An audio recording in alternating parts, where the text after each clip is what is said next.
క్రీస్తునందు ప్రియ దేవుని బిడ్డలందరికీ యేసుక్రీస్తు వారి అతి శ్రేష్టమైన నామములో వందనములు తెలియచేసుకుంటున్నాను. నేటి దిన ధ్యానాంశము కానా పెండ్లి విందు. యోహాను సువార్త 2వ అధ్యాయము 1 నుండి 11 వచనములు. 3వ దినమున గలిలయలోని కానా అను ఊరిలో ఒక వివాహము జరిగెను. యేసు తల్లి అక్కడ ఉండెను.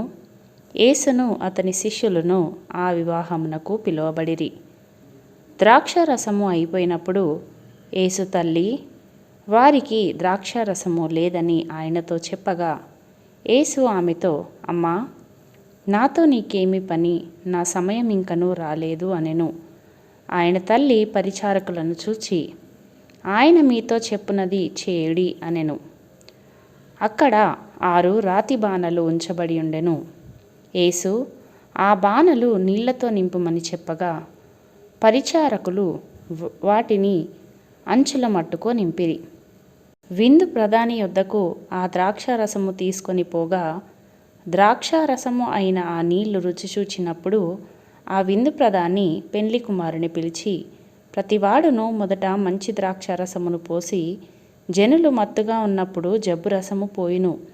నీవైతే ఇదివరకును మంచి ద్రాక్షరసము ఉంచుకొని ఉన్నావని అతనితో చెప్పెను. గలిలయలోని కానాలో యేసు ఈ మొదటి సూచక క్రియను చేసి తన మహిమను బయలుపరిచెను. అందువలన ఆయన శిష్యులు ఆయన యందు విశ్వాసముంచిరి. ప్రియులారా, యేసు ప్రభువు చేసిన ఈ మొదటి సూచక క్రియ ద్వారా ఆయన తన మహిమను బయలుపరిచినాడు.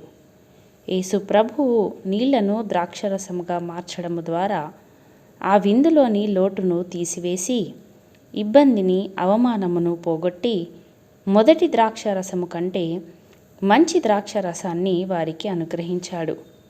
ప్రియులారా, మన జీవితాలలో కూడా ఎన్ని లోటులున్నను వాటిని పోగొట్టి సమృద్ధిని అనుగ్రహించే దేవుడు మన దేవుడు.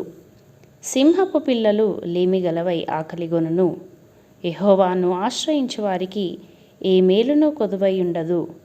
అవును ప్రియులారా, ప్రభువును మనము ఆశ్రయించినప్పుడు కొదువ మన జీవితాలలో ఉండదు అని మనము గ్రహించువారముగా ఉండాలి.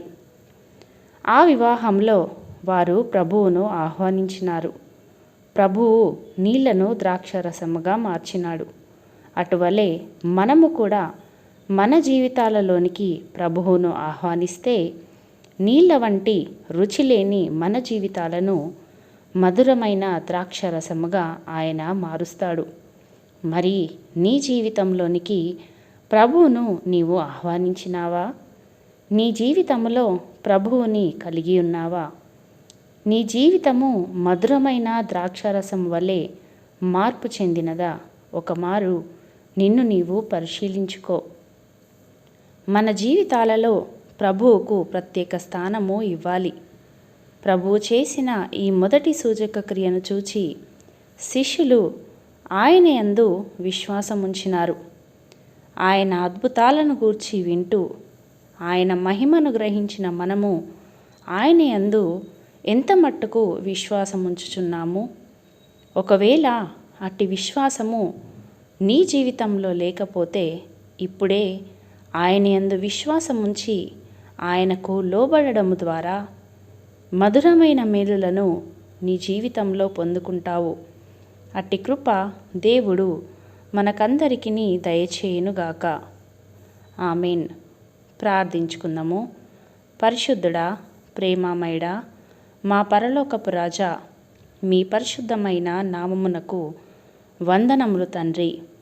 అద్వితీయుడా, ఈ దినాన సజీవుల లెక్కలో మమ్ములను నిలిపిన దేవా, మీకు స్తోత్రములు. ఆయన యందు భయభక్తులు గలవానికి ఏ మేలును కొదువై ఉండదు అని మీ వాక్యము సెలవిచ్చిన రీతిగా మీ యందు భయభక్తులు కలిగి జీవించుటకు కృప చూపించండి తండ్రి.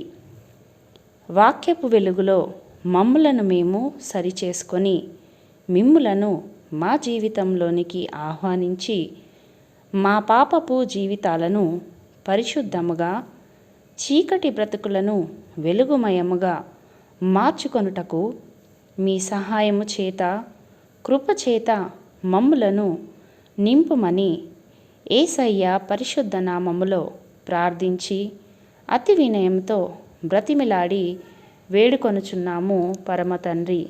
ఆమెన్.